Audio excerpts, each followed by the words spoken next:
Jika definisi hoak adalah kebohongan yang dilemparkan ke publik untuk mempengaruhi opini publik, maka di dalam konteks pidato presiden kemarin, ketika ia memamerkan kesuksesannya, keberhasilannya sebagai presiden dengan mengatakan, sekarang pendapatan ojol itu naik 2 sampai 3 kali lipat. Petani sekarang itu mendapatkan 9 ton per hektar, dan seorang pengupas bawang itu sekarang bayarannya itu per kilo itu 700.000. Itu bisa dikatakan hoak enggak? Konteksnya, ini sebagai presiden ya, keberhasilan dia sebagai penguasa, bukan dalam pribadi. Pribadi itu kan saya katakan begini, kalau saya mengatakan penghasilan saya sejak Presiden Prabowo menjadi penguasa itu naik 2 kali lipat, itu benar, kalau memang saya penghasilannya 2 kali lipat. Tapi dalam konteks dia sebagai presiden, artinya nggak bisa ngambil 1-2 orang untuk merepresentasikan keberhasilannya ngeramut 280 juta orang. Itu kan nggak bisa. Itu yang pertama.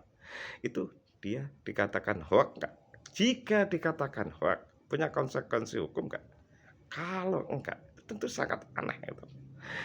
Masyarakat itu kena hukuman kalau melakukan hoak, masa penguasa enggak? Padahal efeknya itu jelas lebih besar hoak yang diciptakan penguasa. Pengaruh di dalam mengubah opini publik karena tidak semua pegang data mau mencari data kebenaran apa yang dikatakan oleh penguasa, itu pengaruhnya sangat besar dalam mempengaruhi opini publik, padahal dasarnya bisa jadi hoax. Yang kedua, jika itu tidak punya konsekuensi hukum, padahal seorang calon presiden itu dulu bisa berjanji apapun gitu, sangat gak rasional pun sah.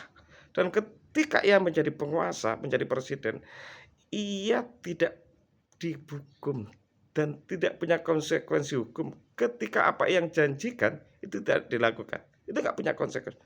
Masa iya ketika ia telah menjadi presiden, ia juga tidak punya konsekuensi hukum ketika melakukan perkataan, pernyataan yang jelas-jelas hoax.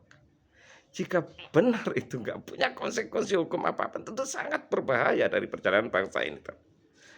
Dan jika benar-benar presiden bisa mengatakan apapun, meski itu hoax, nggak punya konsekuensi hukum, alangkah sialnya kita sebagai bangsa. Sekian, terima kasih.